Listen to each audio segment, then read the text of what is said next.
guys, it's Lavetta. And it's Miriam. And this is the Notorious Women podcast, a comedy podcast about some of history's most notorious women. I was just teasing Miriam about she finally came over to the dark side of using Chrome. And it's just so much more work. I have to cut and paste and then put it in Chrome. That's exhausting. I'm exhausted. Oh, you poor thing. I know. Thank you know for what I'm playing over here, right? I'm the tiny violin? Medium. Not a tiny one, a medium violin for you. Because I do feel some of your... Jesus. Well, my dear, how was your birthday? Last week was our birthday week. And yes. How was it? You want to share with our listeners? It was good, but it's not even done. That's true. That's true. It's our birthday month. Let's be honest about the situation. Well, actually, it's Libra season, which goes into middle of October. So we're in Libra season. Wait a minute. So we have our birthday month and it's Libra season. So our birthday is about 6.5 weeks, if I'm not mistaken. Absolutely. Yeah, that feels right. So please continue to send gifts for an additional. Yeah, you have time, I guess is our point. Plenty of time. So feel free. I like diamonds and cash, but whatever. Dark chocolate is good too. And dark chocolate is always good. I couldn't resist. Okay, I hear you. Yeah, you went there. Okay, it's low hanging fruit. I couldn't resist. It's delicious. Sometimes you just gotta go there. It's true. It's true. Well, mine was good too. Yeah, tell me about yours. I went to a Brazilian steakhouse, which I've always wanted to go to. I've never gone to one. And, where they bring the meat to the table and they shave it for you. I did that once. It was so good. Oh, my God. You do have to go there empty-bellied. And I will tell you a trick. I went for lunch instead of dinner. And That's the place cheaper, was almost empty. I don't know if it's cheaper. It wasn't cheap, but it's your birthday. It's your birthday. So, and it's meat. They did this one thing and it seems so simple. It's pineapple. So they heat the pineapple, but it's got cinnamon and sugar sprinkled on it. Yes. Oh my God. It was so delicious. That sounds correct. I like pineapple, but pineapple is but this is the way you do pineapple. Yes. I mean, yes. Now I want to try that. I'm going to look up recipes and probably mess it up, but oh my God. So good. It wasn't cooked pineapple, but it was, I guess it is technically cooked, but it wasn't it didn't feel like it's baked pineapple. It's I think they put it on a spigot and maybe turned it for 2 minutes. And then because it's hot, then you sprinkle the cinnamon and the sugar on it. And oh my God. You could do that over an open fire. Yes. I like fire. Oh my God. I mean, in addition to the steak and just she's like, I went to the steakhouse and I had some pineapple. That was all I had. Pineapple. Oh my God. Delicious. I had steak. I had the little pieces of bread with cheese and different things inside. You never know what you're going to get inside, box of chocolate. That's a terrible Forrest Gump impression. Yeah, it was pretty you're bad. Welcome. I agree. But I got to eat and then I did a little shopping. I walked around the mall. I haven't been to the mall in probably 4 years. Yeah, probably. Yeah. I've been to the mall more recently because I have children. And yeah, but I mean, I love them all. Yeah. I love them all. I know, right? And so that was nice. I spent time with my aunt and we just sort of hung out and took it easy because I've been on a lot of stress, doing a lot of stuff recently. So it was really nice. I have to say it was really nice. So kudos to us for our birthday week going well. I mean, I know, right? So should we get started on our stories today? That sounds good. All right. I don't know who's first.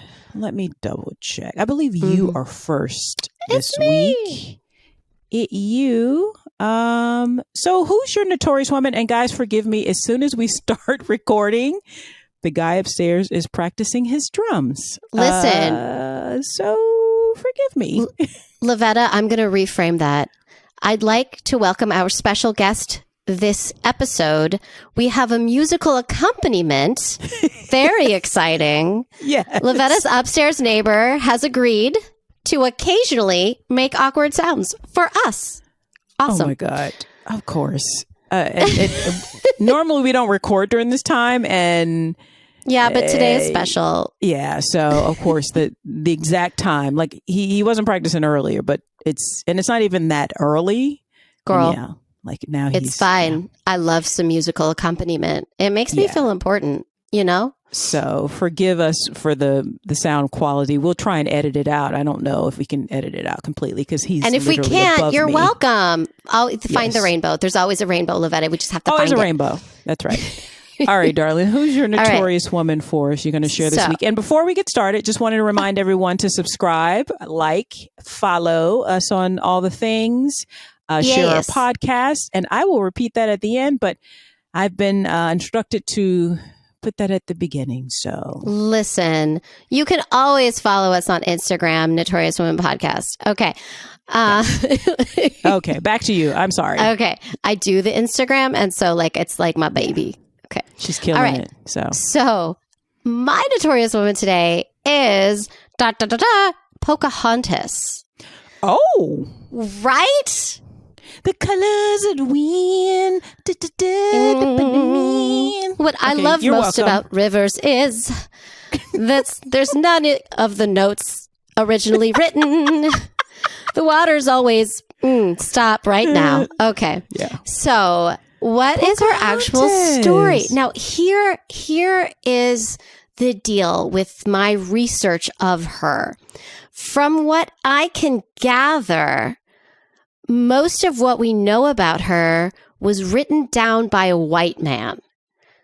So please take that with a grain of salt. Now, I have a feeling that there might be tribes out there that maybe know more and have better historical either oral traditions or written down that I don't have. So just full disclosure, I'm going to give what is written by a white man, and then I'm going to make some guesses because it was written down by a white man. So, you know what I'm saying? Here we go. Buckle up.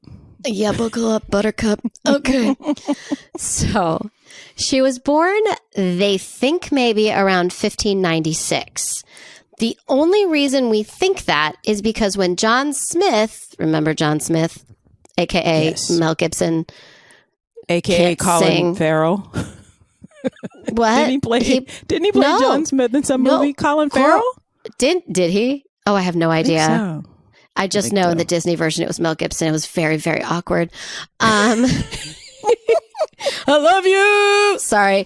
He's anti-Semitic. I can do that. What did I say? That's my Mel Gibson impression. The Jews did it. You're like, what? Okay, Mel. We're talking about the weather. What? Oh, okay. Yep. Miriam, you're on mute, darling. Oh, I just went on mute? Yep. Did I go on mute? Yeah. Not bad. It's okay. All right. That's fine. I was just making fun of Mel Gibson. It's fine. Okay. Hey, at least I found the button to unmute it. Okay. Hey, I didn't say anything. There's always a rainbow. Okay. Yes. Leave me alone. Always a rainbow. Pocahontas. Pocahontas. So the reason we think that it was 1596 is when John Smith met her, it was around 1607, and he wrote in his little diary that there was this precocious little girl, and she was around 10 years old.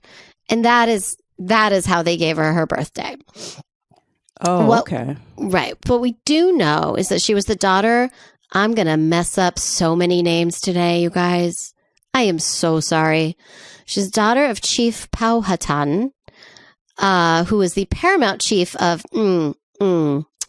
Tsenakamaka. Would you believe that I practiced that? It's fine. No, it's fine. Let's pretend I didn't because, well, I'm not going to say that again. But that area, which was an alliance of about 30 Algonquin-speaking groups and petty chiefdoms in the Tidewater region of what is now Virginia. They have no idea who her mother was. There's another white man, and this is why we know things, so grain of salt, please. He was an English adventurer. His name's Henry Spellman, and he lived among those people as an interpreter.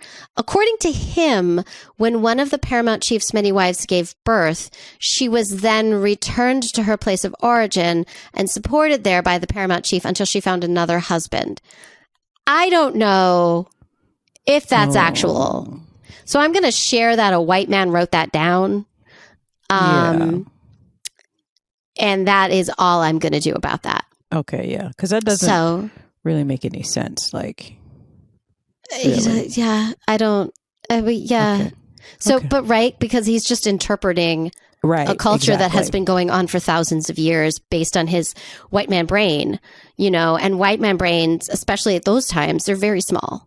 So, or it's just like it's a misrepresentation. Like what I was saying about the, when they say the Candace, the Queen Candace, and they just misinterpreted like it's a title, but they thought all of them were named Candace, and it's like no, exactly.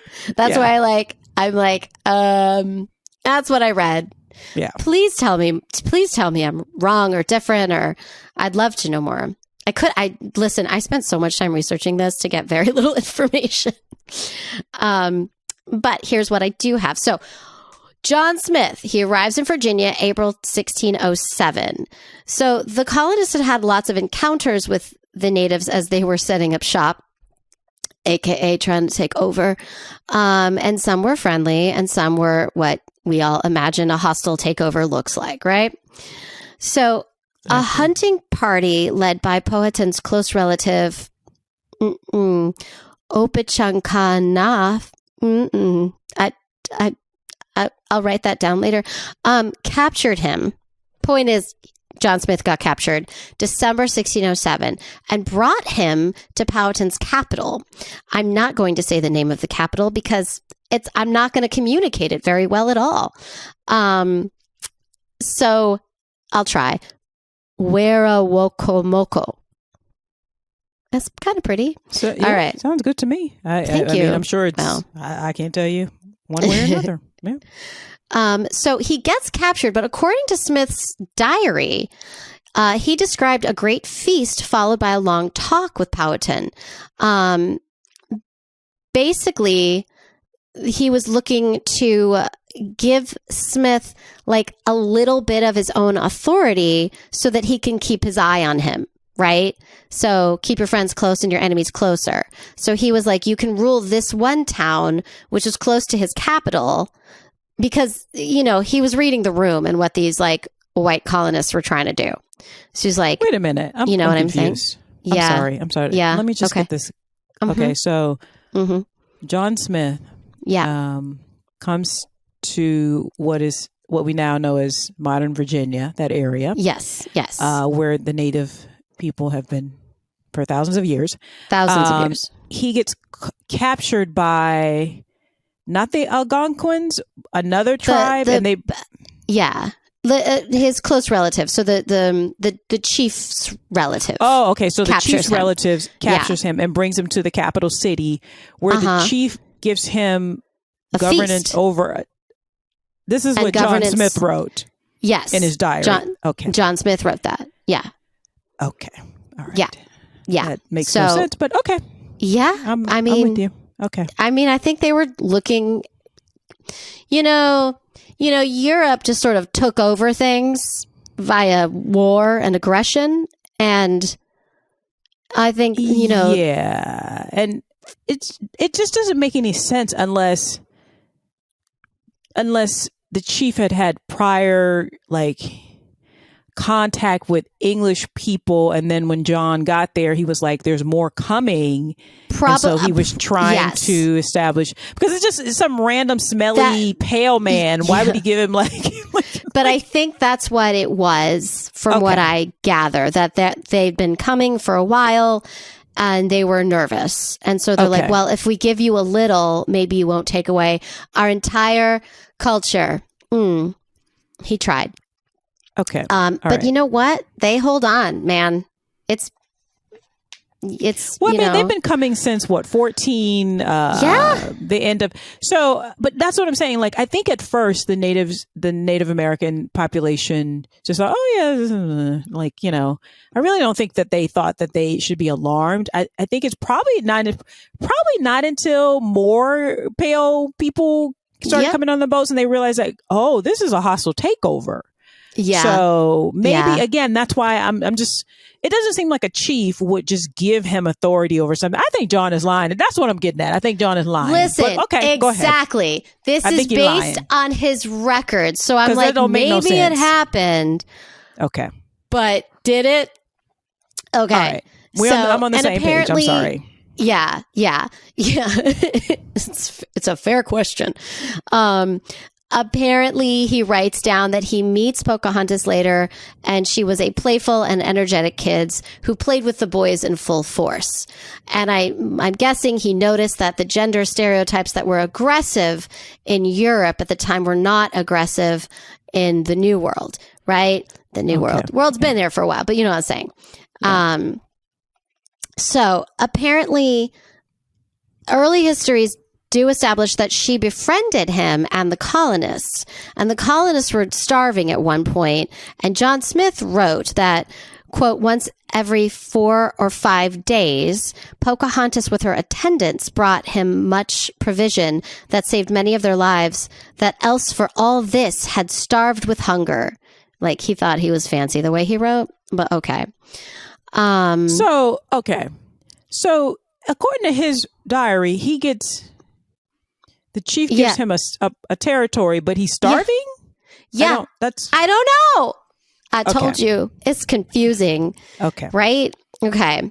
So it gets more linear later, but I'm trying to give some backdrop, but like. Okay. I'll stop interrupting. No, interrupt, because these are good questions. Okay. So in 1609, there was a gunpowder explosion and forced Smith to return to England to get medical care, which is the ending of the Disney movie. They got that right. So the colonists were starting to expand. The Powhatans felt that their lands were threatened, right? And so the first Anglo-Powhatan, I really wish I knew how to pronounce that, war, Powhatan, which was a conflict between Jamestown settlers and the natives, started in the summer of 1609. They then captured Pocahontas. So I didn't know this happened. So, okay. The colonists, specifically Captain Samuel Argall, took advantage of the fact that the Potawatomis, which was a native tribe in the northern portion of Powhatan's chiefdom, were not always loyal to Powhatan.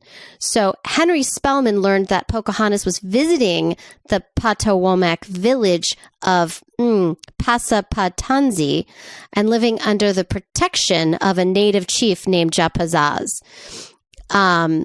also called Lopasus. Okay, so with Spelman's help translating, thank you, Spelman, Argall pressured Japazaz to assist in Pocahontas' capture by promising an alliance with the colonists against the Powhatans. Playing with fire, y'all. Yeah, it's and I will say, just one note. It's not colonists, it's colonizers. I'm just saying. Okay, you're right.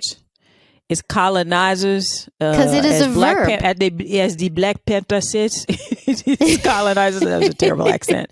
I don't know. It was cute. I liked it. But after, I'm like, colonizers.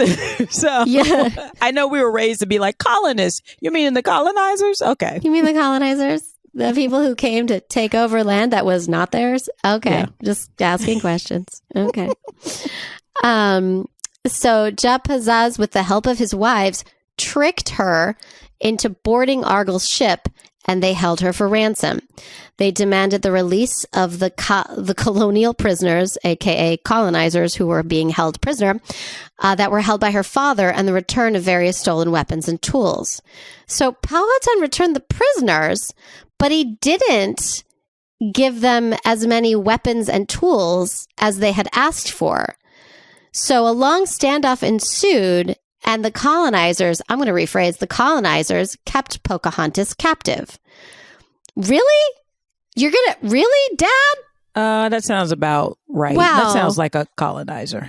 It's colonizing behavior. Do you know what I'm saying? Like, because all the records say that, like, he loved her.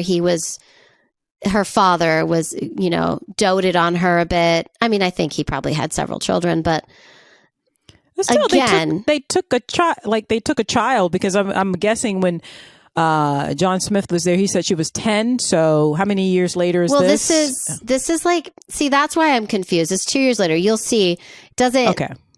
She's okay. You'll see. It's like, this is messy. I'm basically bringing her up because I would like to know more.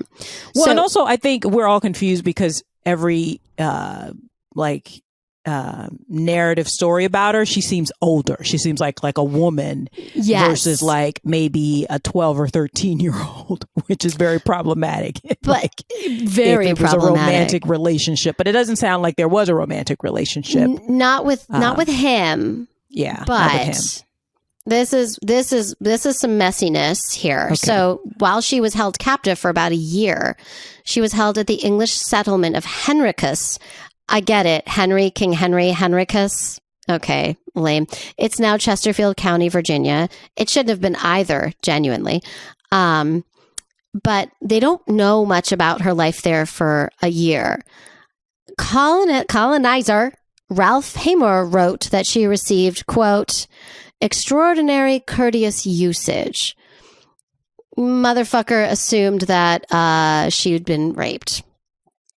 I say motherfucker because you could phrase that better. Courteous usage by ass. No. So there's also theory that mistreatment of Pocahontas would have gone against the interests of the English in their negotiations. So we don't know. We know that was written down. We know that white men who are colonizers weren't known to be gentle with women or anything. So, yeah. I don't know. Yeah. So what we do know is that Alexander Whitaker taught her about Christianity, helped her improve her English, and was baptized.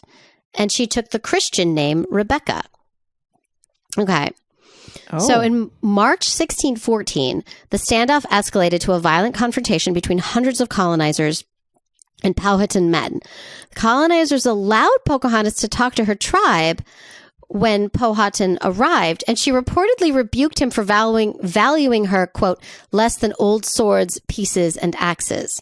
She said that she preferred to live with the colonists who, quote, loved her. You want to know my theory? Want to know my theory? My theory is they said, give us these things and we'll give her back. And they gave us those things and they just didn't give her back. And then they kept her for a year. Then my theory is that they brainwashed her so they could use her. I don't know. What do you think? Did she say those things? Because again, this is written by a white man from the colonizers. Mm-hmm. She didn't write that down. POV, yep. Yeah. So yeah. I mean, even let's say they were able to brainwash her, or she was just mad, like you didn't give them everything they asked for, and that's why I'm still here. Yeah, but for her to turn against her own people for the sake of these people who had kidnapped her. Mean, here's what I will say. I think she did. I think she did get convinced that these ways are better. Mm-hmm. I don't think she was convinced. I think she was brainwashed. I think Stockholm syndrome. I mean, yeah, okay. Yeah, that's what I think. Yeah, I don't know. Okay, that's possible. I don't know. I hope hopefully some Native American people who actually do know will let us know. So exactly, because this story just doesn't make. And I know you're just going on the limited source material that you could find on Pocahontas, because it's all from the colonizers' point of view, and that's why it's not making any sense. So yes, but I want to talk about like what That's what today kind of is more of a question than an answer to a large degree. So, and Mattaponi tradition holds that Pocahontas has a first husband named Kocoum. Total side note, that character was in the Disney movie. And that he was killed after she was captured in 1613. Now, that would have made her like 14, 15 which is possible. People did get married younger then. But also, John Smith could have been wrong about her age. Like that probably definitely was true. He probably just got everything wrong. How the hell would he know? Jesus. Because he basically was like, yes, I came here. They saw a white man and they said, white man, let you rule over us because you're a white man. Like that's what he wrote down. No, it's like, no. And you find out like in history, the conquistadors or the colonizers say that. And they gave me flowers. And it's like, no, it turns out they put flowers on you because you smelled. You were stinky. Yeah. So you're trying to cover up your smell. Exactly. He was trying to talk you out. Or he was like, yeah, rule this thing, which is nothing. I made it up. It's not really a land. Right. You know what I mean? Like, yes. Okay. So that's as far as I'm going in terms of if that is accurate or not. Do you know what I'm saying? No, that's definitely what happened, allegedly. Okay. Yeah, allegedly, definitely. What? Okay. If John Smith's great times 40 grandchildren care, come talk to us. Come on our podcast. It's fine. Do you remember Veep? Did you watch Veep when it was on? I watched a little of it. I loved it. And then I don't know. You know the character Jonah? He's like a really large, tall idiot. He was just like the worst. He's like what most people think white guys are like, and most white guys are not like Jonah, but but those are the white guys that you usually are working for. Like he's an idiot, but he thinks he's so great. Yes. I bet you. What if John Smith was him, like him? And so he's writing all this stuff. So the only most of the information we have about Pocahontas as a young woman is from somebody like that point of view. This would make a great like movie or series. I think like a series where you see what's actually happening and then you see John Smith's interpretation, which is like hilariously wrong, because that to me is kind of what happened. You know what I'm saying? Like it's an idiot. Anyway, I'm sorry. And Pocahontas is just rolling her eyes like, yeah. So she's been captured and when her father shows up a year later, she's pissed. And so they think Mattaponi tradition holds that her first husband was Kocoum, that he was killed when she was captured, and the Potawatomis believe that Pocahontas and Kocoum had a daughter named Kaoki and was raised by the Potawatomis after her father's death and her mother's abduction. So that I think is tradition that we can trust a little more. Yeah. You know, like they can't. They say his identity, Kocoum's location, and his existence has been widely debated. But if the native tradition itself says it's what happened, I feel like that's more to be trusted, if you will. Yeah, absolutely. You know what I'm saying? So, like, I will say that if you look it up, they're like, well, they don't know. I'm like, well, the white men don't know. But, like, maybe the native tribes from which they came from do know. Okay. Yeah. But we know that she married John Rolfe in 1614. And that is why I think some of the brainwashing and what have you did work, because she marries this white man. Well, I also think that when the colonizers first came, they came under the guise of like, oh, we're just sharing. Oh, some of us want to be here. It's not until they start coming, a bunch of them start coming, that the Native American population realized, oh, like these motherfuckers are coming to take over. Right, exactly. There was this element of like, oh, hi, nice to meet you. That's interesting. I wonder what your traditions are. Yeah. You know, that I can see that. Yeah, because you don't see them coming. And also you don't think they're a threat. Because by most accounts, a lot of the Native American tribes thought these pale people are just pale and weird and smelly. And because also they're sailors. Like they're men. They're single men who've been on a boat, you know, with the exception of when the family started coming over, right? On the Mayflower, right? But like most of the time it's like some weird dudes. It's like if your only exposure to another culture were the sailors from that culture. You'd be like, oh wow, they're like, making smelly and yeah, we got to keep our eye on you because you're young men up to no good probably. But right. For the most part, you're not really threatened thinking colonizing is coming. Yeah. Right. So there, yeah. And she probably met him and he was cute, right?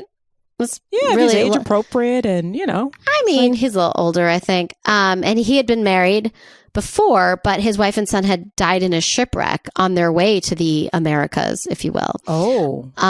Okay. He had established a Virginia plantation where he was cultivating a new strain of tobacco. Now here's the thing with John Rolfe.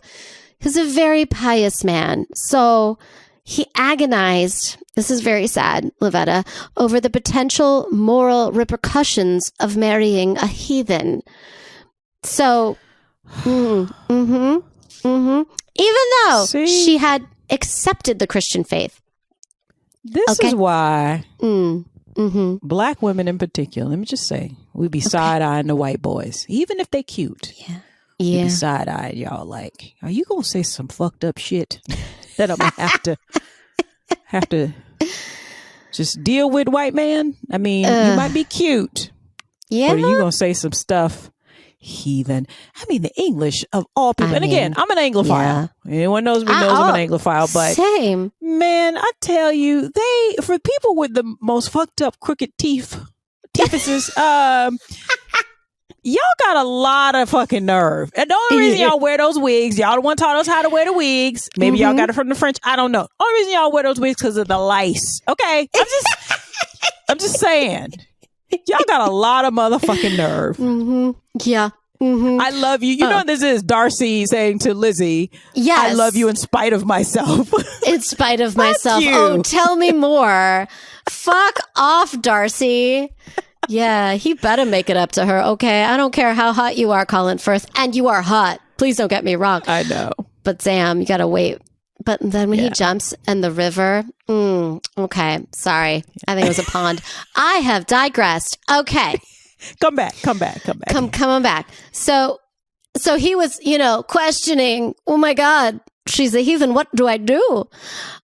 So what he did was he wrote a long letter to the governor requesting permission to wed her. And he explained that he would be saving her soul. And it wasn't that she's hot. Oh, of course not. No. Really, she needs to wed a white Christian man in order for her soul to be saved. So that they agreed. Thank God, literally. What? Oh my God. Yeah. All right. So they did marry. They lived on the plantation for 2 years. They had a son, Thomas, born January 1615. And this marriage created a climate of peace between the colonizers and Powhatan's tribes, which was lasted for 8 years. And it was called the Peace of Pocahontas. Now, one goal, surprise, surprise, of the London Company was to convert Native Americans to Christianity, you don't say. So they saw an opportunity to promote further investment with the conversion of Pocahontas and her marriage to Rolfe, all of which, of course, helped to end this war.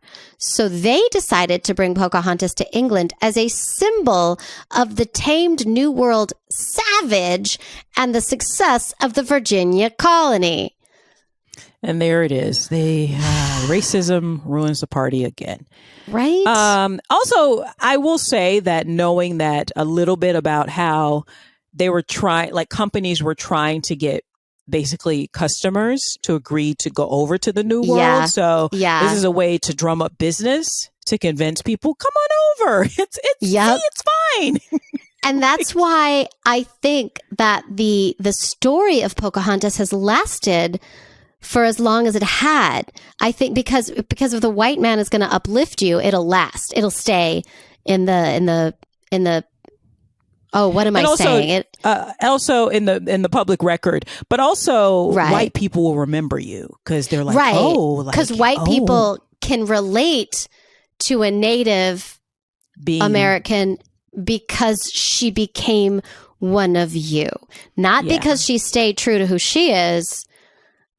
You know what I'm saying? She's converted. Her soul was saved. Yeah, girl.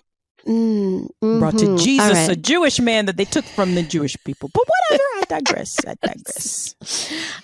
So she did go to England. They arrived at the port of Plymouth on June 12th, 1616. They were accompanied by 11 other Powhatans, including a holy man named Tomokomo. She was entertained at various social gatherings. They say that the London company presented her as a princess to the English public because she was the daughter of an important chief, but it's important to know that that's not how the native tribes didn't run their culture in that way like the Europeans did, right? Yeah, but they were like, it's marketing. It's marketing. Yeah, exactly. Yeah. John Smith was alive. She had thought he had died, but he didn't. And he had written to Queen Anne when he heard she was coming, urging, Queen Anne was the wife of King James, right? Urging that Pocahontas be treated with respect as a royal visitor. So he basically wrote a letter like, listen, if you're nice to her, we can convert all of them. Cool. Yeah, that sounds about right. Now that part, right. I believe. Yeah. Right. So on January 5th, 1617, she and Tomokomo were brought before King James. And apparently he was so nice they didn't even realize he was a king. So that's cute. Oh. So, and there's also Helen C. Roundtree is a historian who claims that there's no contemporary, I can't say this word. There's no contemporary evidence, like evidence around that time, contemporaneous. I said it. Evidence to suggest that she was regarded in England as anything like royalty. So there's like two sides of this coin. I give you the whole coin, if you will. Because one thing the English like is to document shit, especially meetings with royalty. So that's interesting, huh? Right? So right, exactly. So lived, I'm sorry. Since he was so nice, was he really the king? Right. Like, again, I don't even know. I don't know. Because that's unusual, I have to say. Again, as an Anglophile, the English love to keep long histories of shit, like, especially when it comes to their royalty. So the fact that there's no, like, mention of that, even in 1614, 1616. Yeah, no, I fully believe that she was very much used in order to get more funding to take over this part of the world that you and I are sitting in right now. Well, originally, I will say it was started off sort of like, let's say if you're starting a new subdivision, right? Or you're trying to sell vacation packages. I will say it was kind of started like that. Like, it's not the East India Company. What is it? What's the equivalent that came to the Americas? I forget what from England that is. I forget the name of it, but it's sort of like I know what you're they were trying to get investments, and it's like trying to like set up like a housing development or something there, and then that's why the Puritans was such a great cause, and you know that was like the main sort of like customer base that would be interested in this kind of thing. But you have to, because sending a ship is very, very expensive, so you need investors, and they're like, well, what are we going to get out of it? Are you going to bring us back furs? What are we getting out of it? So you need is that kind of thing. So they're basically like, okay, you invest, I will save their souls. Look at this soul right here, we saved her. Yes, gotcha. Right. And that's why I feel like the actual history is so messy and so hard to find, because they touted her as one thing, but I don't know that that's what she was. You know what I'm saying? So they lived in Bretford, Middlesex for some time. According to Smith, he did finally meet her and her husband at a social gathering. I don't even want to talk about what he wrote in his diary because I don't believe him. He's like, she like was mad at him, but then forgave him. It's fragmented and makes no sense. Like I tried to write it down and I'm like, this doesn't make any sense. So, March 1617, they boarded a ship, just Rolfe and Pocahontas, to return to Virginia, but they only sailed as far as Gravesend on the River Thames when Pocahontas became gravely ill. She was taken ashore where she died from unknown causes at approximately 21 years old. Wow. I didn't know she was that young. She was there's so much that happened with her, and she was so young when she died. And she died of like 16, 17. You know what I mean? Like, I don't know. Like syphilis or pneumonia or both, or like a paper cut. You know, who knows? They don't know. Basically. Right? A cold, you know? Yeah. Sniffles. They didn't have Vicks Vapor Rub back then, so. Nope. How are you going to live? You know, it's so interesting, like, that we still want to dramatize this story. Yeah. And we really have no idea. And we still use this story as a way to whitewash her. Yeah, I think it's because she's sort of like one of the few Native American figures that you can, she's on the approved list, right? And that most people kind of know about because of the Disney movie, because of her marrying a white man and going to England, and like, so it's sort of like, it's like when even racists want to be like, well, black people, you know, have achieved MLK. There's a couple on the list. Yeah. And I think Pocahontas, because unfortunately we don't have enough in the American psyche, or even in the international psyche, of Native American figures from North America that we can point to, that we all know the name of it. And it's because, you know, for whatever reason, they globbed onto her story. And it could be because, you know, she's a young, beautiful girl, young, beautiful woman who dies young, who dies young and converted to Christianity. Yeah. And represented what was good, quote unquote, good about colonizing. Exactly. Yeah. Exactly. Yeah. So thank you so much. Some of that I kind of knew, but some of it I didn't. But I also love how the way you put it in context with John Smith, because that's usually the story that they tell. But it was like, oh, he was only there for like a short time and then he went back home. Like, no, and she was like kind of a kid.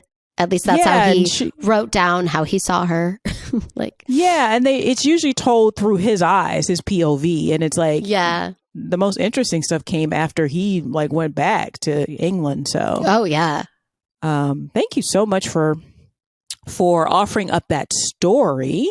I like to think we did it in our own particular Notorious Women way, where we made fun of people and called them colonizers, like they should be called. I really enjoyed that. Yeah. That's very satisfying. Yeah. Well, my Notorious Woman, it's kind of a short one today, but I am curious to see if you've ever heard of this woman. Now, my sources today come from a medium.com article by Tonya Reed, various YouTube interviews, in particular one with NBC News and ABC News, as well as Wikipedia. But it's really interesting. So those are my main sources, as well as many others. But my Notorious Woman this week is C. Delores Tucker. Do you know who that is? Okay. That is very familiar, and go on. Okay. So you know who this is. So C. Delores Tucker was born Cynthia Nottage on October 4th, 1927 in Philadelphia, to Whitfield Nottage, a minister, and Captilda Gardner Nottage, a Christian feminist woman, both immigrants from the Bahamas. Okay. So she's from a large family, and she was the 10th of 13 children. Wow. Yeah. Damn. How? I only had 2. Like, wow. They did it. And her parents apparently were very industrious. Like they began renting out apartments at an early age. You know, it's never, and I would imagine even then, even though the 20s was pretty prosperous time for many people, even Black people, even I would imagine Black immigrants, it's still always tough when you don't have connections in any time period. So, I'm like wondering about the UTIs. I'm just, you know what I'm saying? Like, your low 13. Back, you know, that's what I'm wondering about. 13 kids. Yeah. Like your blood pressure, right? Yeah. You know? Right. Yeah. So now growing up, she was very studious and civic minded. So after high school, she attended Temple University, but eventually dropped out of Temple to open an employment agency for Black folks migrating from the South.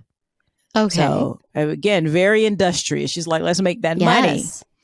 In 1951, she married a construction company owner, William Tucker.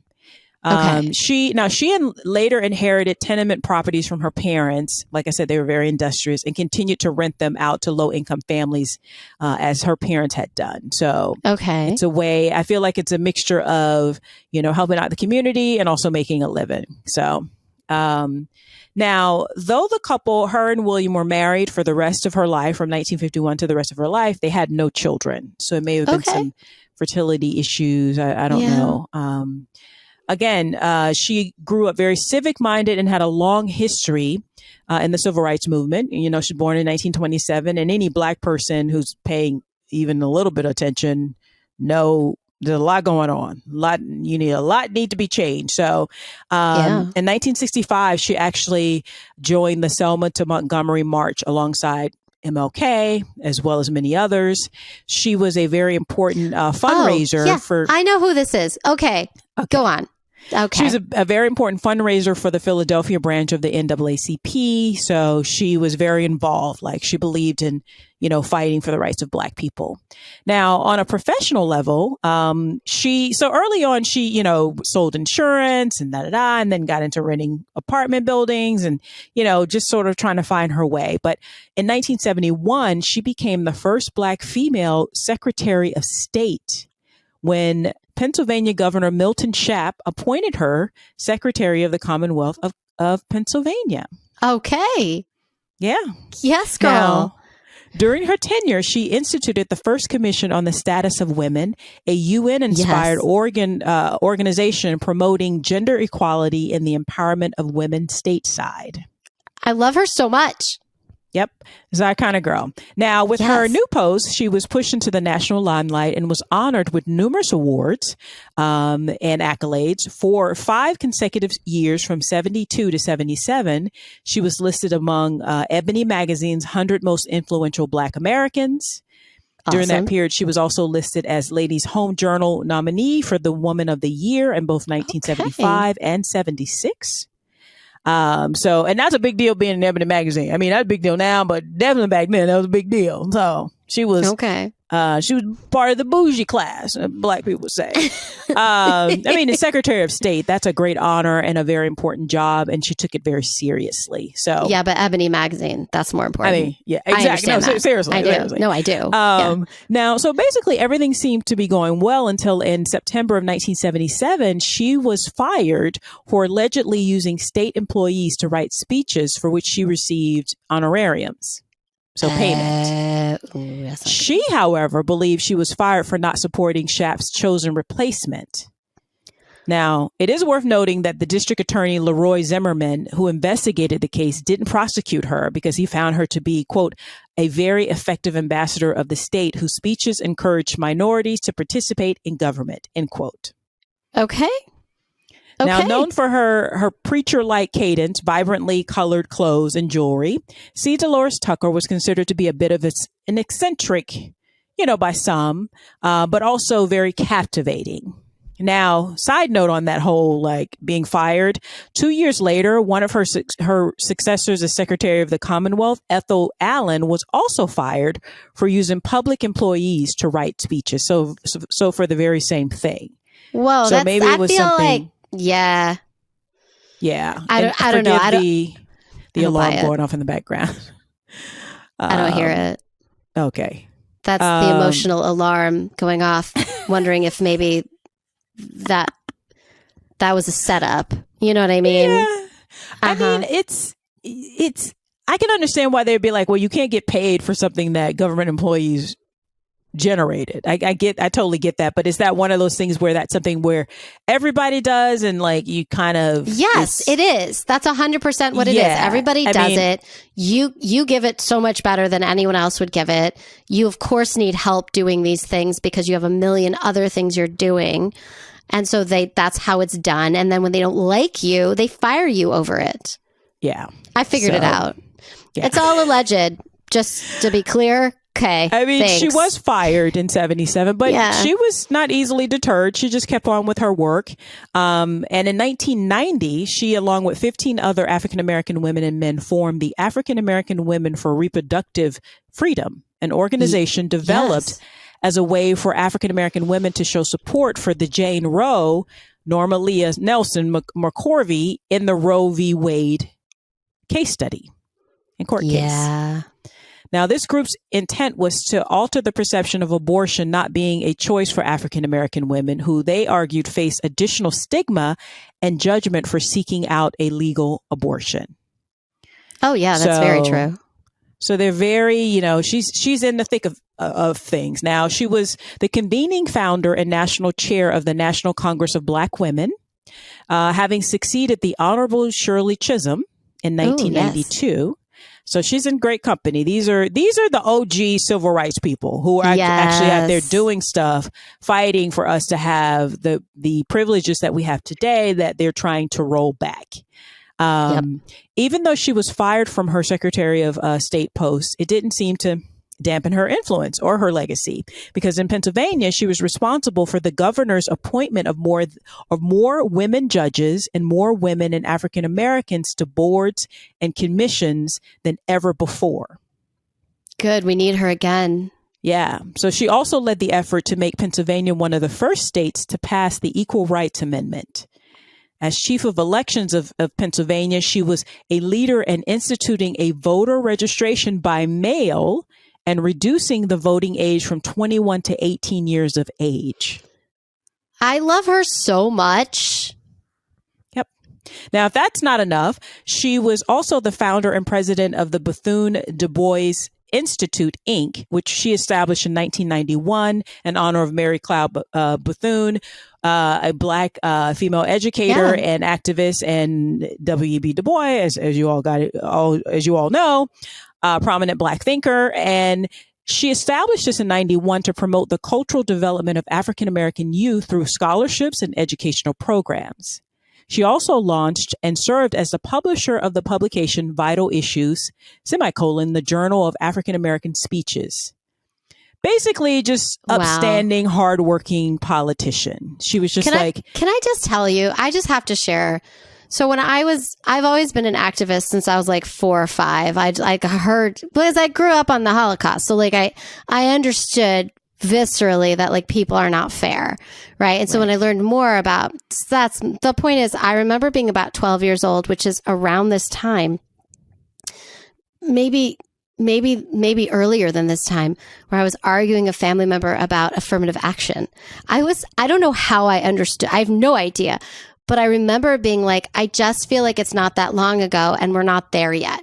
And the family member was like, no, but we are. We're a post-racial society. And this was like 1989 or something like that. So it's really fascinating to me to hear the specific timeline of what she was doing and how important the work she was doing in like 1991, 1992. And also, they say it so long ago in the 80s, but like, in her young adult life, she marched from Selma to Montgomery and became Secretary of State and started these programs. So within like 2 decades of her young adult life, a lot happened. So no, that's not long enough to be post-racial. It's just not. And it's just so... It's not long enough. Yeah, and thank God for people like her who kept fighting. And we still need so many fights, so little time. Well, it's interesting you say fights, because all of that is great, right? What we just said. We're like, yes, you're like, oh, she is a notorious woman because she did like great things and da-da-da. And she continued to do that. But what made her notorious to most people in history is that what they remember her most for, not all the stuff I just mentioned, because when I looked up that stuff, I was like, oh my God, that's amazing. Like helping to get the voting age down to 18, setting up a registering to vote, voting system by mail in Pennsylvania. All of that's amazing, right? All of that's effective, amazing stuff. That's the real work. Now, but what most people know her by and remember her by, who don't know the other stuff, is her crusade against gangster rap music in the 1990s. Oh, shit. More specifically, her crusade against the sexually lewd and graphic violent nature of, quote, gangster rap that became popular in the 1990s. This is where rap went from like, I said, a hippity, or I'm bad, to like, bitches ain't nothing but hoes and tricks. Yeah. So this is where rap went to. So now the civil rights veteran. So this is a civil rights veteran. You know, she has bona fides, right? Yeah. So she, along with soul legends Dionne Warwick and Melba Moore, formed an entertainment commission within the National Council of Black Women in Politics, an organization she co-founded and bought stock in Sony so she could protest at shareholders meetings. So the strategy was, again, this woman's on the front line, so they know what strategy is, right? Okay. So the strategy is to buy stock in Sony, who basically oversaw a lot of these artists' record companies and record deals, to protest again. And I think people want to think like lovingly about the 1990s, but a lot of it was very fucking problematic and I'm a hip hop like lover. We look back on it now and we're just like, we thought that was normal. You know, it's so funny because a lot of these guys, because it's usually dudes, now want to piss on like Cardi B and Megan Thee Stallion about like, they're too sexual. And it's like, motherfucker, you wrote a song called Pop That Pussy. What are you talking about? What are you talking about? Okay. Exactly. So she, along with Dionne Warwick and Melba Moore and a lot of other Black people in the entertainment. Now, these are older Black people. We would call them like respectability politics and but they were just horrified because these were the people who were fighting for Black people to get some sort of dignity in the public space, right? Right. And then here come the younger Black kids who've benefited from this, but really don't know viscerally what the sacrifice was. We're just like, bitches ain't nothing but hoes and tricks, right? So particularly Black women, right? I'm just saying, I particularly remember that. Now we must, and so they would have this, they would take the floor in these meetings, in these Sony shareholder meetings. And one of the quotes she said at one of these meetings is, quote, "We must understand clearly that violence comes in many forms and is acted upon by many sources, whether we're talking about physical violence, spiritual violence, economic violence, or sexual violence. The end result is the same, the destruction of human life. Enough is enough," end quote. She also ended one of her famous press conferences because she would have she was on the warpath. She was like, this is some bullshit. Like now the enemy is within. And at one of her famous press conference, she concluded, quote, "Principle must come before profit," end quote. Because she knew why they were being because you always have conscious artists, even in rap music, even during this time, but the ones who get the push, who get the marketing budgets. Are the ones who are the most lewd, are the ones who are delivering the kinds of messages that she felt Black people like herself had fought so hard against, right? Now, she was called narrow-minded by some of the rappers who often mentioned her in their lyrics. Because basically they thought, she's attacking me. Because also these are very young people. A lot of these rappers are anywhere from 18 to 22 or 23. Music is a very young person's sport, right? So they felt like they were being admonished, I feel like, by their mother or their grandmother at this point, right?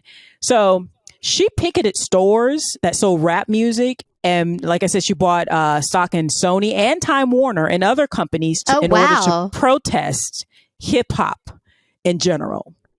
She fought against the NAACP's decision to nominate Tupac Shakur for one of their Image Awards and filed a $10 million lawsuit against his estate for comments that the rapper made in his song, How Do You Want It, on the album All Eyes on Me, in which he rapped, quote, "See Delores Tucker, use a motherfucker. Instead of trying to help a N-word, you destroy a brother," end quote, in her lawsuit. Because they went after her by name. Yeah. Now, you know, so she was attacked by Tupac. I remember this.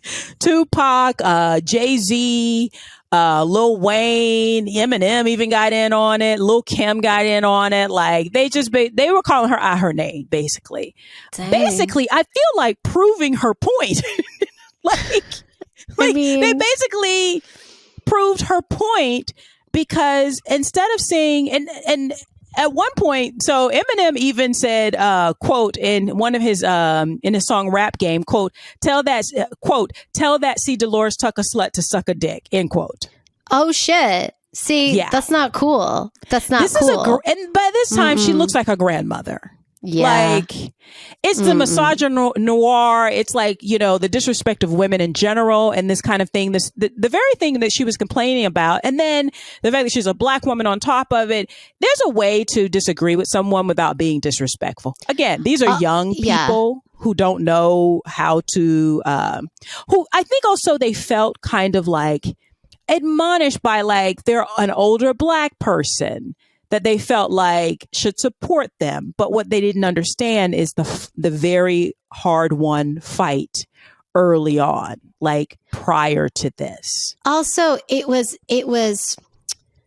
really was, what's the word I'm thinking of? Making misogyny cool. There's a better way of phrasing that, but like it was elevating the idea that misogyny is okay, is fun, is funny. It was mainstream. And let me get this straight. Yeah. And let me be clear. It's not like the Rat Pack was not misogynistic. They made it cool. They totally were. You know, and I think that's why a lot of times young black artists feel attacked, because they're like, well, the white guys did it before. And it's like, yeah, but we're not talking about them. We're talking about this. We're talking about the disrespect, the misogyny. And again, a lot of times behind the scenes, there are white record executives who are pushing this kind of thing because it serves their internal bias, and it sells. It's like, it's outrageous. You know, it is provocative. So it sells. Sex always sells, right? And if you're denigrating women, if you're denigrating black women in these songs, all the more better, right? And it's selling. I mean, hip hop in the 90s exploded, like went worldwide. Like it was just amazing. There's a lot of money to be made. But again, a lot of like sexually, I don't think people really realize the 90s had, I'm from Florida. Florida has this thing called Miami bass music. It exploded in the late 80s, early 90s, spearheaded by Luther Campbell, aka Uncle Luke.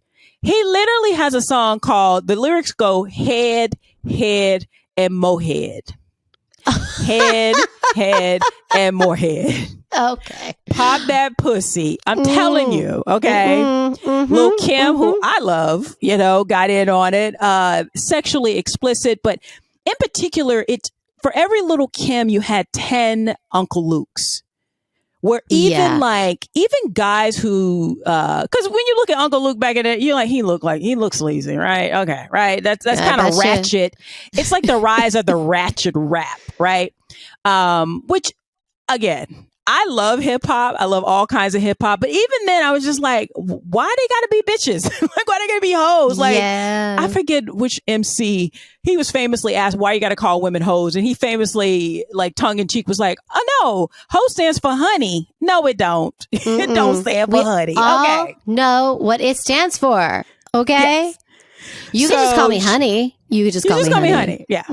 Now, she eventually, I mean, she was just horrified after all the hard work she had done. Again, the dangers, the call is coming from inside the house, right? Basically. Yeah, for sure. Now, in 1995, Time Warner did cut ties with Interscope Records, which distributed Death Row Records.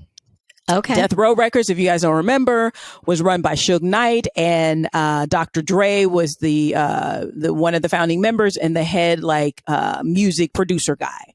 That's where Snoop came from. Yep. The stuff that we hear, and listen, I'm a Snoop fan. Like, the stuff we hear for Snoop now is the clean version. This is also where they had to put. This is where Uncle Luke and his group 2 Live Crew are the main reason they had to put sexually explicit labels on CDs back then. CDs, that's right.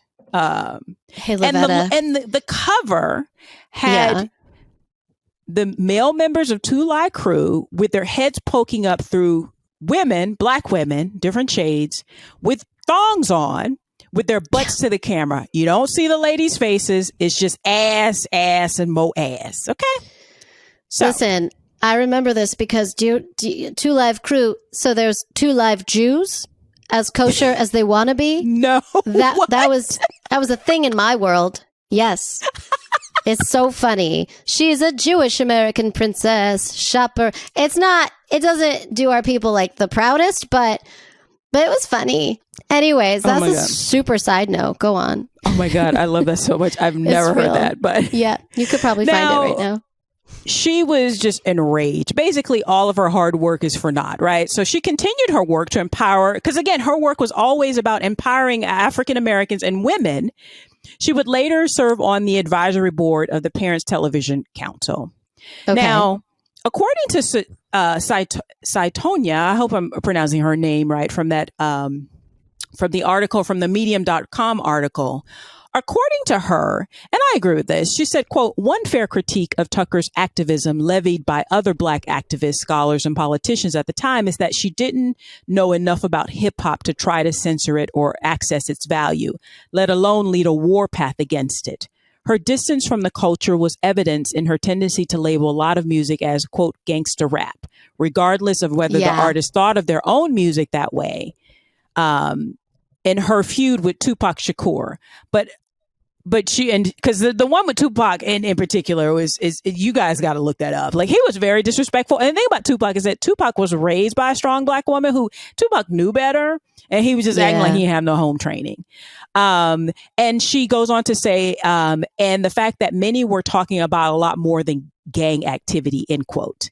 And I agree with her. I think that she's right that that's a generational shift. You know, she comes from, Delores Tucker comes from like Nat King Cole, Sarah Vaughan. You know, she's like, she was a kid when the Nicholas brothers were in Hollywood movies, and you know, so she's looking at like, you put forth your best. Your best, right?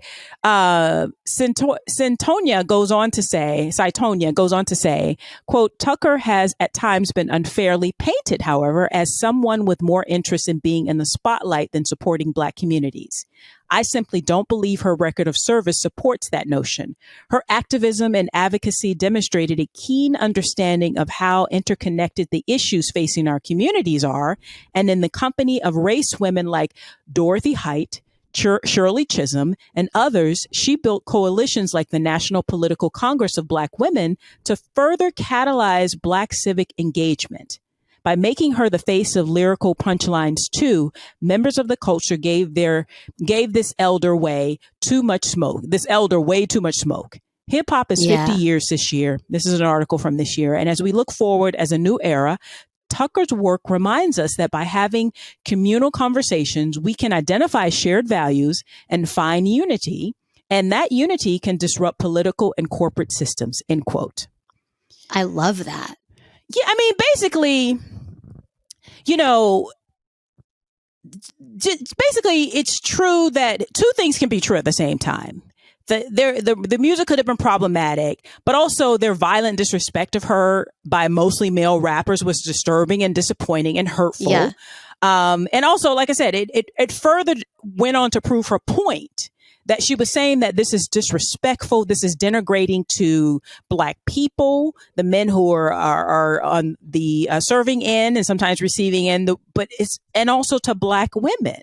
Yes. You know, and I think today we can have a more nuanced conversation. I think people are revisiting her and realizing that we owe her, or not we, but people in the media owe her an apology. A lot of these rappers owe her an apology because now that they're older and they can go back and listen to it and be like, ooh, yeah, that was, that's a bit much. Yeah. I mean, I think you're right. I think two things can be right at the same time because I'm not going to stand behind misogyny in any form, really. But to denigrate an entire an art form as bad is not the point. Do you know what I mean? And I also think there's definitely some respectability, as we would say, politics behind it. But I think a lot of the younger people have to understand that there's a reason, like it's a short while ago where Black people didn't get any respect. And so people like Delores Tucker were on the front lines of demanding and putting things in place that we can garner some respect. And then the young people at the time are like, well, hip hop's ours. It's, you know, it's like, I think they don't realize that it's like if jazz, when it first came out, all of a sudden was just like bitches and hoes and be like, whoa, whoa, whoa. Yeah, right. You know, but the ownership and the, you know, the need to protect, you know, a Black art form like this, I totally get it. But there's no reason for them to call her out of her name, as we would say. And like, look within, like, are you perpetuating a culture of misogyny and hate? Like, that's, hip hop has done so much and can do so much that, like, in any art form, and honestly, movies I've seen and like, you know, books that I'm like, I don't like where this is going. I see. And it's hard because, again, the negative is being highlighted, right? Because like Tupac is one of my favorite. Tupac is probably my favorite rapper just because I knew Tupac knew better. Like, he wasn't a dumb guy, even though he would make songs like I Get Around or Fuck See Delores Tucker. And then he write something like Dear Mama or Keep Your Head Up. Like, it's like, because he was raised by a Black Panther, for God's sakes. Like, he knew better. He's just he did know better. Acting like a little punk ass, you know what, at that age, right? And it's ironic that she outlived him by a lot. So, you know, the violence that and I always felt like Tupac was sort of putting on that whole violent thing. I'm like, Tupac, you're a little nerd. You're a little drama nerd, dude. What are you talking about? Like, you are a little drama nerd pretending like you hardcore. And then that whole East Coast, West Coast thing. I remember Tupac is from the East Coast, y'all. Is he though? It's like, come on, player. Come on. So it's, you know, he was always one of my favorite rappers, but I will say the record companies behind it, which are usually owned by white people, they don't really care because what sells? When Black people when Black women are denigrated, when it's just about women, it's that whole trope of the sapphire, the overly sexualized Black woman, right? Right. But then Black women should have a right to be overly sexual if they want to be. You know, I love Meg. Meg is one of my favorite rappers today, but I'm also old enough to know that two things can be true at the same time. Yeah. You know? Yeah. So I think that's the dilemma, that a lot of young people are being exposed to this. So, you know, like, we know it's a persona. I know what Meg is doing is persona, right? Right. Girls on the street. I don't want a 12-year-old listening to Meg Thee Stallion. She should. Well, I was going to say, like, I was watching, I don't, was it Megan Thee Stallion or some video, and my kid like looks at it, I was like, nope, not for you. It's fine that it's not for my kids. It's fine. But it's like, and I think that's what her point was, that, you know, she definitely may have gone overboard, but they also went overboard. I think her point was, it's like, there's a very famous, like, actually video of Cardi B. She was like on live or something, her Instagram live, and she was saying all kinds of, you know, because Cardi B's very sexual, raunchy. And then her kid came in the room. She's like, oh, no. And she stopped immediately. Yep. I mean, listen, I curse it's not appropriate in our children. podcast all the time. I don't want my children to listen to what I'm literally doing right now. No. You know what I mean? Will there be a time? Totally. But like, it's okay. It's okay. So, well, I mean, even despite all of that, those who know, and they continue to honor her and, acknowledge her, what she was trying. Basically, she was ahead of her time, I think, because I think now people would appreciate her. Yes. Like they do Congressman Maxine Waters, who was also in the trenches with C. Delores Tucker. But like, I think back then they just didn't. They just didn't appreciate what she was saying. She was ahead of her time. So, but in 1995, in a Washington Post interview, she told reporters that, quote, C in her name stood for compassion, courage, charisma, competence, and Cynthia. Oh, I love that. And she would go on to be named one of the 25 of the world's most intriguing people by People magazine, as well as be selected by People magazine in 1996 yearbook honoree. She was also featured in the inaugural issue of JFK Jr.'s George magazine for her crusade against gangster rap. Okay. She would also be acknowledged for her deep concern for children by First Lady Hillary Clinton in the book, quote, It Takes a Village. Nice. The National Women's Political Caucus and Red Book also named her as the woman best qualified to be ambassador to the United Nations. Again, she was recognized by Ebony Magazine once again as one of the 100 most influential Black organization leaders in the country in 2001 and 2002. And she was a prominent member of AKA sorority Ski Wee. I'm not sure I'm supposed to say that, but the AKAs. She basically was a OG until the day she died. Like she kept on going and advocating for Black people and for women until she died on October 12th, 2005 at Suburban Woods Health Center in Norristown, Pennsylvania at the age of 78.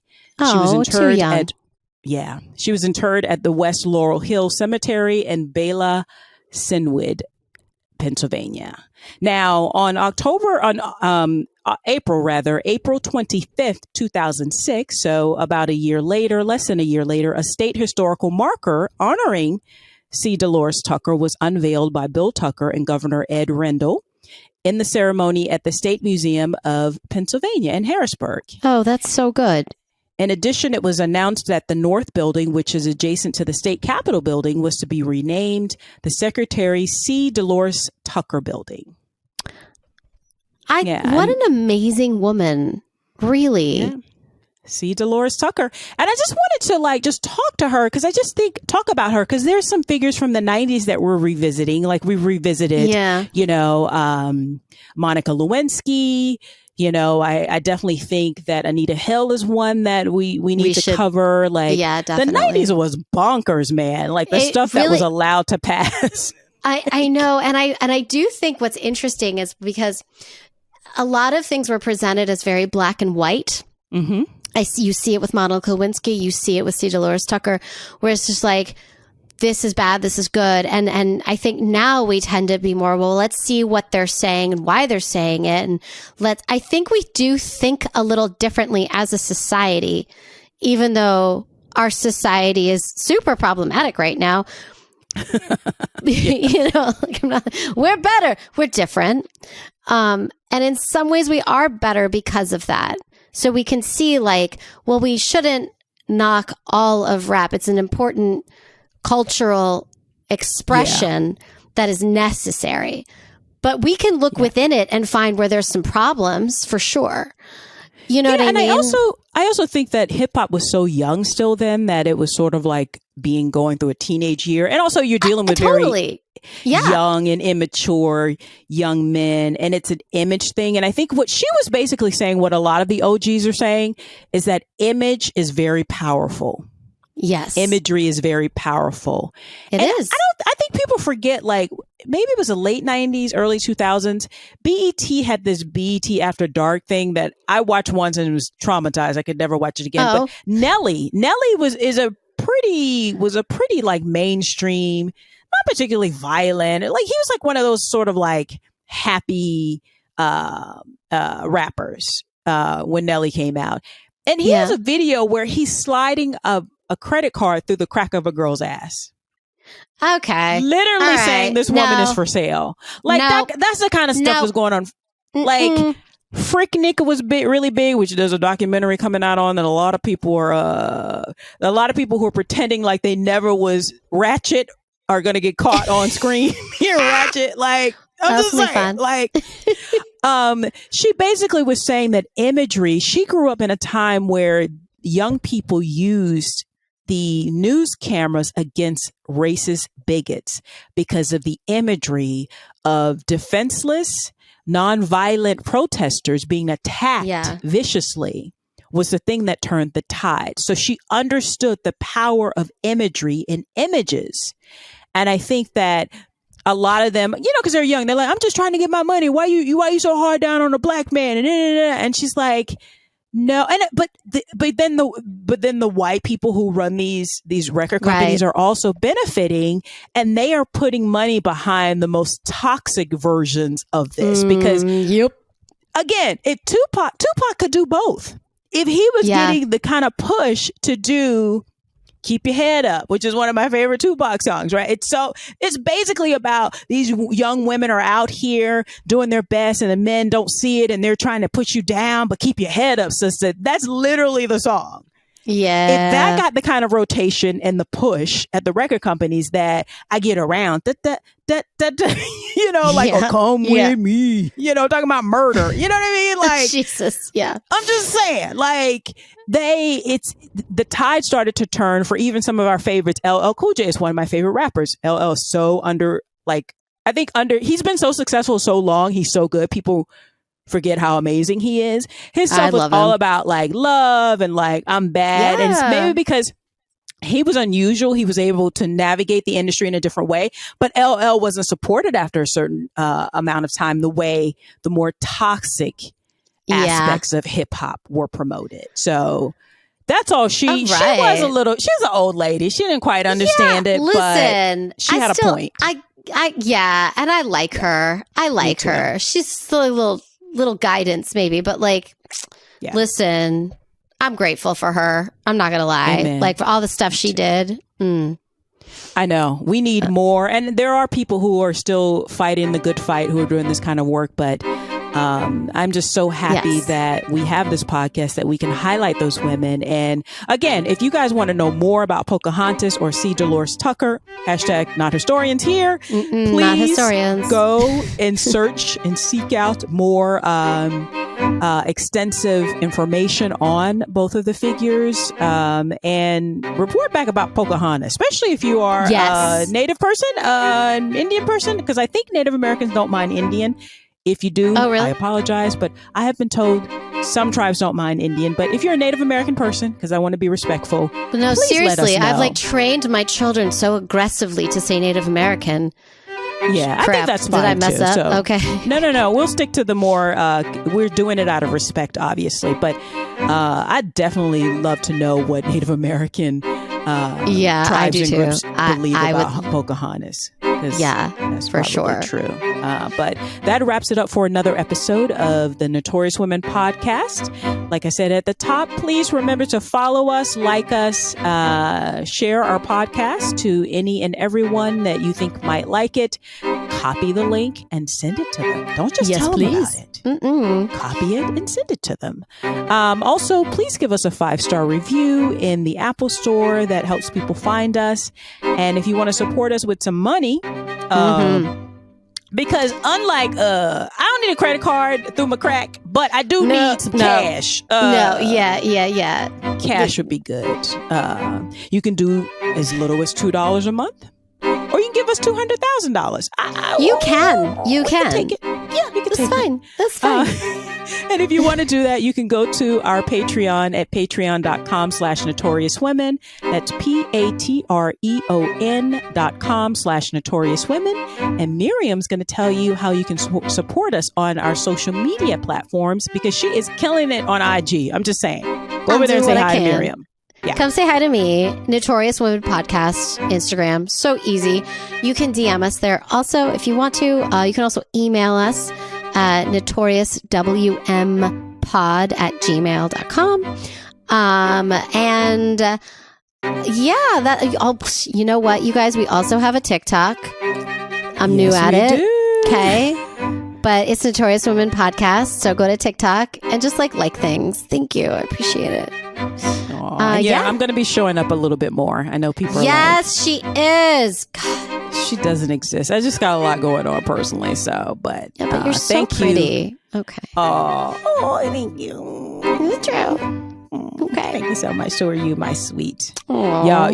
Y'all got to go and see Miriam because I told Miriam she's spicy white. Not only because she's a beautiful Jewish woman, but she got a badonkadonk, y'all. I do. It's Miriam true. got a badonkadonk, and it's all natural. It's all natural. In fact, when I was nursing my babies, I lost it, and my husband was like, "What happened?" Like I thought we had like a deal, and like I said I'd marry you, and then now it's gone. I don't know. This is why I love you and Sal. That is so funny. These are facts. All right. Oh, well, on that note, guys, we will see you next week. Bye-bye. Bye.